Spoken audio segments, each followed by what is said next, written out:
Hello everyone. तो आज के इस वीडियो में हम एक्सरसाइज 7A का क्वेश्चन नंबर 1 सॉल्व करेंगे। पिछले वीडियो में इस एक्सरसाइज का हम सारे एग्जांपल्स को खत्म कर चुके थे और इस वीडियो से हम इस एक्सरसाइज के क्वेश्चंस को सॉल्व करेंगे। ठीक है, तो देखते हैं पहला क्वेश्चन क्या है। क्वेश्चन है D and E are points on the sides A B and A C respectively of a triangle A B C such that D E parallel B C. अब इस क्वेश्चन में टोटल 4 पार्ट है, तो एक एक करके हम चारों पार्ट को सॉल्व करेंगे।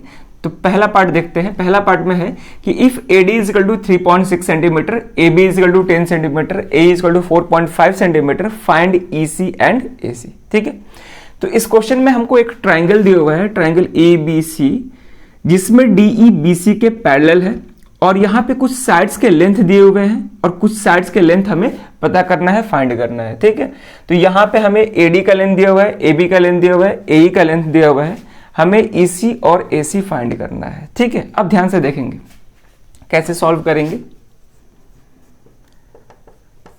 तो इस क्वेश्चन में पहले से दिया हुआ है कि ट्राइंगल ABC में DE BC के पैरेलल है। ठीक है, तो अगर DE BC के पैरेलल है तो यहां पे हम थेल्स थ्योरम का यूज कर सकते हैं। ठीक है, आसानी से थेल्स थ्योरम का यूज कर सकते हैं, जिसको हम बेसिक प्रोपोर्शनलिटी थ्योरम भी बोलते हैं। तो वहां से हमें साइड्स के रेशियो के टर्म में कुछ रिजल्ट मिल जाएंगे, तो वहां से हम आसानी से साइड्स का लेंथ भी फाइंड कर सकते हैं। ठीक है, तो कैसे सॉल्व करेंगे ध्यान से देखेंगे। तो यहां पे लिखेंगे in triangle ABC DE parallel BC, ये गिवन है। ठीक है, DE पैरेलल BC, तो देयरफॉर बाय थेल्स थ्योरम। ठीक है, अब थेल्स थ्योरम क्या बोलता है? थेल्स थ्योरम के हिसाब से हम क्या कर सकते हैं कि D और E जो पॉइंट है साइड AB और AC को सेम रेशियो में डिवाइड करेगा। अब यहाँ पे थेल्स थ्योरम के टोटल 6 रिजल्ट होते हैं। अब 6 में से कौन सा रिजल्ट यूज करेंगे, तो ध्यान से देखेंगे क्या गिवन है। AD का लेंथ गिवन है, ये AD है, इसका लेंथ गिवन है। AB का लेंथ दिया हुआ है, यानी कि पूरे बड़े वाले साइड का लेंथ दिया हुआ है। AE का लेंथ दिया हुआ है, हमें EC और AC चाहिए। ठीक है, तो क्वेश्चन में छोटे पार्ट और बड़े पार्ट का लेंथ दिया हुआ है और हमें फाइंड भी छोटा पार्ट और बड़े पार्ट का करना है। ठीक है, तो यहाँ पे हम रेशियो वही लेंगे जिसमें छोटा पार्ट और बड़ा पार्ट इन्वॉल्व हो। तो यहाँ पे हम AD अपॉन AB का रेशियो ले रहे हैं, यानी कि AD अपॉन AB का रेशियो ले रहे हैं। तो इधर भी हमें AE और AC का रेशियो लेना होगा, यानी कि equal to AE upon AC। ठीक है, और ध्यान रखेंगे AD के कॉरस्पॉन्डिंग कौन सा साइड होगा, AE, और AB के कॉरस्पॉन्डिंग कौन सा साइड होगा, AC। ठीक है, अब इसको सॉल्व करेंगे। AD का लेंथ दिया हुआ है 3.6 सेंटीमीटर, AB 10 है, AE का लेंथ 4.5 सेंटीमीटर है, AC हमें फाइंड करना है। AC भी फाइंड करना है, EC भी फाइंड करना है। पहले हम AC फाइंड कर रहे हैं। क्रॉस मल्टीप्लाई करेंगे तो ये हो जाएगा 3.6 AC is equal to 4.5 into 10। तो यहाँ से AC आ जाएगा, इसको मल्टीप्लाई करेंगे तो 45 हो जाएगा, डिवाइड बाई 3.6। ठीक है, अब यहां से हम डेसिमल हटाएंगे तो 10 डिवाइड में होगा, ये ऊपर मल्टीप्लाई में चल जाएगा, डिवाइड बाई 36। क्लियर है यहां तक? चलिए अब इसको डिवाइड करेंगे तो पहले हम 2 से डिवाइड करते हैं, 5 और ये 18। अब इन दोनों को 3 से डिवाइड कर सकते हैं और यहां पे आ जाएगा हमारा 15। ठीक है, अब इसको फिर से 3 से डिवाइड करेंगे, ये 5 हो जाएगा और ये 2, यानी कि 25 अपॉन 2, यानी ये हो जाएगा 12.5 सेंटीमीटर। तो यहाँ पे हमें AC का लेंथ मिल गया 12.5 सेंटीमीटर। अब हमको EC का लेंथ फाइंड करना है। अब ध्यान से देखेंगे, EC को हम, EC ये वाला लेंथ होगा, EC को हम लिख सकते हैं AC माइनस AE, यानी कि पूरे लेंथ में से हम AE को सब्ट्रैक्ट कर देंगे, तो यहाँ से हो जाएगा AC माइनस AE। ठीक है, AC का लेंथ अभी फाइंड किए 12.5 सेंटीमीटर माइनस AE गिवन है 4.5 सेंटीमीटर। ठीक है, तो ये हमारा आ जाएगा 8 सेंटीमीटर। ठीक है, तो यहाँ पे EC का लेंथ आएगा 8 सेंटीमीटर और AC का लेंथ आएगा 12.5 सेंटीमीटर। तो इतना पहले नोट करिए, उसके बाद चलते हैं सेकंड पार्ट पे। अब चलते हैं सेकंड पार्ट पे। तो यहाँ पे दिया है कि if AB is equal to 13.3 centimetre, AC का लेंथ दिया हुआ है, EC का लेंथ दिया हुआ है, हमें AD का लेंथ फाइंड करना है। ठीक है, तो यहाँ पे AB का लेंथ दिया हुआ है, ये पूरे AB का लेंथ दिया हुआ है, AC का लेंथ दिया हुआ है और EC का लेंथ दिया हुआ है। हमें फाइंड करना है लेंथ ऑफ AD, यानी कि AD का लेंथ हमें फाइंड करना है क्या होगा। ठीक है, तो यहाँ पे अब थेल्स थ्योरम के हिसाब से जो भी अब रिजल्ट लेंगे वहाँ पे हम अब ये बड़ा वाला पार्ट और ये छोटा पार्ट का हम रेशियो लेंगे, ठीक है। यानी कि AC अपॉन EC इधर लेंगे और इधर हम ले लेंगे AB अपॉन DB, उसका रेशियो लेंगे। अब ध्यान से देखेंगे यहाँ पे हमें AD चाहिए, DB तो नहीं चाहिए। तो अगर हम DB फाइंड कर लेते हैं तो पूरे में से AB में से DB को सब्ट्रैक्ट करेंगे तो हमें AD मिल जाएगा, ठीक है।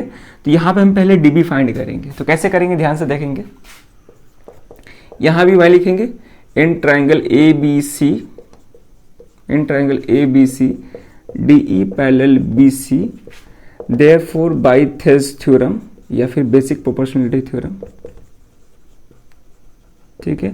वी हैव, अब कौन सा रेशियो लेंगे, बड़े वाले साइड और ये छोटा वाला साइड लेंगे। तो यहां से हो जाएगा AB upon DB is equal to, उधर हो जाएगा AC अपॉन EC। अब इसको सॉल्व करेंगे। AB का लेंथ गिवन है 13.3 सेंटीमीटर, DB हमें फाइंड करना है। AC का लेंथ है 11.9 और EC का लेंथ है 5.1 सेंटीमीटर, ठीक है। क्रॉस मल्टीप्लाई करेंगे तो यहां से आ जाएगा 13.3 into 5.1 is equal to 11.9 into DB। Clear है यहाँ तक। चलिए अब हमें DB फाइंड करना है। तो यहाँ से आ जाएगा DB is equal to 13.3 into 5.1 divide by 11.9, ठीक है। पूरे को सॉल्व करिएगा, यानी कि इन दोनों को मल्टीप्लाई करके 11.9 से डिवाइड करिएगा तो DB का लेंथ आएगा 5.7 सेंटीमीटर, ठीक है।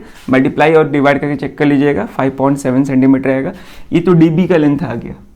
हमें फाइंड क्या करना है, AD का लेंथ। तो यहां से AD is equal to AB minus DB कर सकते हैं, यानी कि पूरे लेंथ में से इसको माइनस करेंगे तो हमें AD का लेंथ मालूम चल जाएगा, यानी कि AB माइनस DB। AB कितना है 13.3 सेंटीमीटर माइनस DB का लेंथ अभी फाइंड किया 5.7 सेंटीमीटर, ये क्या आ जाएगा 7.6 सेंटीमीटर सब्ट्रैक्ट करने के बाद ये हमारा आंसर होगा, ठीक है। तो इस तरह से देखेंगे कि थेल्स थ्योरम में तो अच्छे रिजल्ट होते हैं, तो कौन सा रिजल्ट यूज करना है वो क्वेश्चन पे डिपेंड करेगा, यानी कि क्या गिवन है और क्या हमें फाइंड करना है, उस हिसाब से हम रिजल्ट को चूज करेंगे, ठीक है। तो चलिए फिर ये था सेकंड पार्ट, इसको नोट कर लीजिए। चलते हैं थर्ड पार्ट पे। अब देखते हैं थर्ड नंबर, यहाँ पे दिया हुआ है if AD upon DB is equal to 4/7 and AC is equal to 6.6 centimetre find A, ठीक है। यहाँ पे डायरेक्ट AD और DB का रेशियो दे दिया है 4/7। AC का लेंथ दिया हुआ है, यानी कि पूरे AC का लेंथ दिया हुआ है 6.6 सेंटीमीटर। हमें AE का लेंथ फाइंड करना है क्या होगा, ठीक है। और यहाँ पे पहले से AD और DB का रेशियो दिया है 4/7। तो इधर AD और DB का रेशियो दिया हुआ है तो इधर भी हम AE और EC का रेशियो लेंगे, यानी कि दोनों छोटे पार्ट का रेशियो दिया है तो इधर भी हम छोटे पार्ट का ही रेशियो लेंगे, ठीक है। वहां से हम AE को आसानी से फाइंड कर सकते हैं। क्लियर है। चलिए तो देखते हैं, यहाँ पे फिर वही बात लिखेंगे in triangle ABC DE parallel BC, तो देयरफॉर बाय थेल्स थ्योरम, ठीक है। अब ये सबसे बेसिक वाला रिजल्ट है जिसमें हम दोनों छोटा पार्ट का रेशियो लेते हैं, ठीक है। तो देयरफॉर बाय थेल्स थ्योरम यहाँ से हो जाएगा AD upon DB is equal to AE upon EC। Clear है यहाँ तक। चलिए अब ध्यान से देखेंगे, AD अपॉन DB का वैल्यू दिया हुआ है जो कि है 4/7, ठीक है। तो इसके जगह पर 4/7 सब्स्टिट्यूट कर दिए इज इक्वल टू AE हमें फाइंड करना है। तो AE जब फाइंड करना है इसको हम x मान लेते हैं, एज्यूम कर लेते हैं कि AE का लेंथ x है और क्वेश्चन में AC का लेंथ दिया हुआ है, EC का लेंथ नहीं मालूम है। तो यहां से हम EC को लिख सकते हैं AC माइनस AE, पूरे AC माइनस AE लिख सकते हैं, यहां से हो जाएगा AC माइनस AE। क्लियर है यहां तक। AC का लेंथ दिया हुआ है 6.6 माइनस AE को अभी हम x एज्यूम किए हैं तो ये हो जाएगा 6.6 माइनस x, ठीक है। तो EC की जगह पर हम लिख सकते हैं 6.6 माइनस x। अब क्रॉस मल्टीप्लाई करेंगे तो ये 4 इंटू 6.6 माइनस x हो जाएगा इज इक्वल टू 7x हो जाएगा। अब 4 को दोनों से मल्टीप्लाई करेंगे तो 4 इंटू 6.6 ये हो जाएगा हमारा 26.4 minus 4x is equal to 7x। अब ये माइनस 4x इधर आएगा तो प्लस हो जाएगा, तो 26.4 इज इक्वल टू 11x। तो x आ जाएगा 26.4 डिवाइड बाई 11। तो x का वैल्यू क्या हो जाएगा 2.4 सेंटीमीटर हो जाएगा। ठीक है। और x हम किसको एज्यूम किए थे, ए को एज्यूम किए थे, तो therefore A is equal to 2.4 centimetre, ये हमारा आंसर होगा।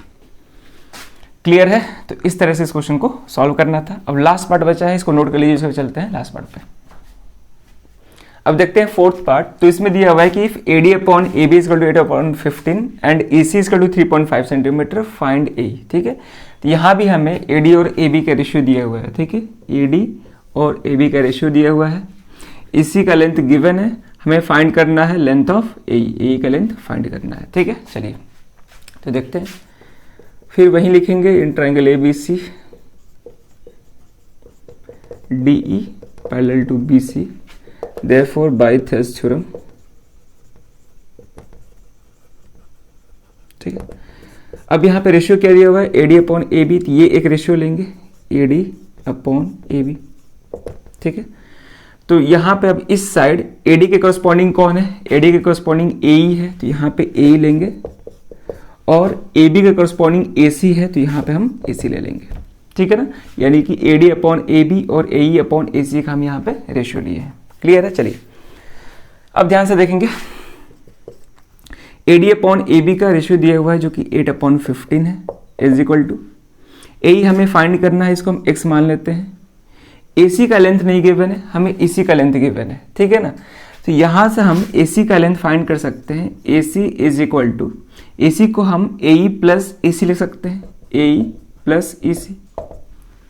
AE को x एज्यूम किए हैं, EC का लेंथ गिवन है 3.5। ठीक है, तो ये हो जाएगा AC का लेंथ x प्लस 3.5। ठीक है, तो यहाँ पे हो जाएगा x प्लस 3.5 और हमें x फाइंड करना है। क्रॉस मल्टीप्लाई करेंगे, 8 into x plus 3.5 is equal to 15x। ठीक है, दोनों से मल्टीप्लाई करेंगे तो ये हो जाएगा 8x, और 3.5 इंटू 8 करेंगे आप, तो ये हो जाएगा 28 is equal to 15x। x find करना है, x को एक तरफ करेंगे, ये 8x उधर जाएगा, तो 15x माइनस 8x जो कि 7x हो जाएगा, तो यहाँ से हो जाएगा 28 is equal to 7x, x is equal to 28/7 जो कि 4 आएगा। तो x का वैल्यू आ गया 4 सेंटीमीटर, और x किसको एज्यूम किए थे हम, AE को, तो therefore AE is equal to 4 centimetre, यही हमारा आंसर होगा। ठीक है, AE फाइंड करना था ना केवल, हाँ, तो AE कितना आ गया, 4 सेंटीमीटर आ गया। क्लियर है? तो यहाँ पे इस क्वेश्चन में 4 पार्ट थे, 4 पार्ट था, उस चारों पार्ट को हम यहाँ पे सॉल्व कर दिए। इस चारों पार्ट को सॉल्व करने के लिए हम यहाँ पे सिंपल थेल्स थ्योरम का यूज़ किए हैं। ठीक है, और कौन सा रिजल्ट यूज़ करेंगे वो क्वेश्चन पर डिपेंड करेगा। तो इस तरह से क्वेश्चन को सॉल्व करना था। तो काफ़ी आसान क्वेश्चन था, क्वेश्चन को प्रैक्टिस करते रहिए। इस वीडियो में ये क्वेश्चन रखते हैं, अब मिलते हैं नेक्स्ट वीडियो में नए क्वेश्चन के साथ। Thank you.